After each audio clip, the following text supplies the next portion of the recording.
One of my favorite lines in a movie is Jim Carrey in The Mask, when the guys working on his car are ripping him off bad, and he comes in as the Mask, and then he says in this very humorous voice, "Hold on to your lug nuts, it's time for an overhaul." Hello, I'm Jerry Johnson, and I welcome you to this edition of Against the World.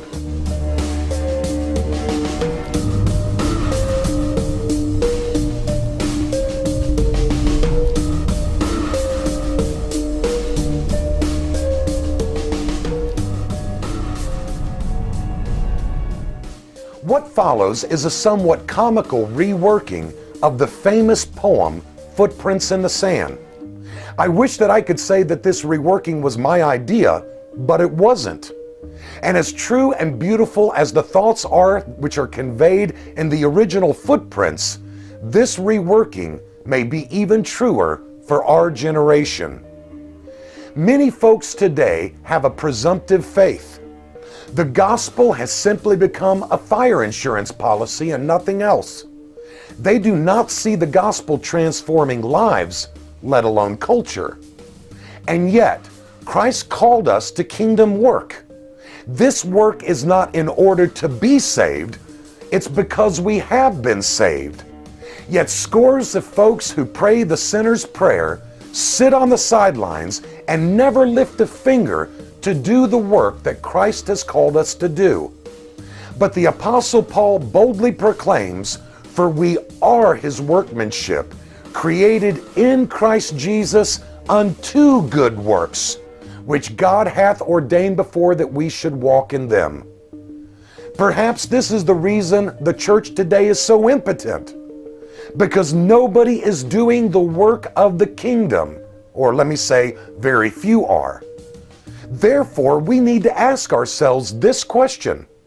Though there are more professing Christians in our country today than at any other time in our nation's history, both numerically and per capita, could there be a problem with the gospel message that is being proclaimed? Think about it, my friends. The gospel which the early church preached caused city rulers to cry out in anguish even before the Christians arrived in their town, and they referred to them as the ones who were turning the world upside down. Sadly, the modern gospel doesn't have this kind of impact. When's the last time you've heard of the gospel or gospel preachers turning a local area upside down? I haven't. And this reworking of Footprints goes right to the heart of the problem with the modern gospel, which has become seeker-sensitive, user-friendly, and anti-lordship, and which is, in the words of the Apostle Paul, no gospel at all. So please bear with me as I wax poetic. I've always wanted to say that. One night I had a wondrous dream. One set of footprints there was seen, the footprints of my precious Lord, but mine were not along the shore. But then some stranger prints appeared, and I asked the Lord, "What have we here?" "Those prints are large and round and neat, but Lord, they are too big for feet." "My child," he said in somber tones, "for miles I carried you alone. I challenged you to walk by faith, but you refused and made me wait. You disobeyed, you would not grow. The walk of faith you would not know. And though I tried, I got fed up, so there I dropped you on your butt."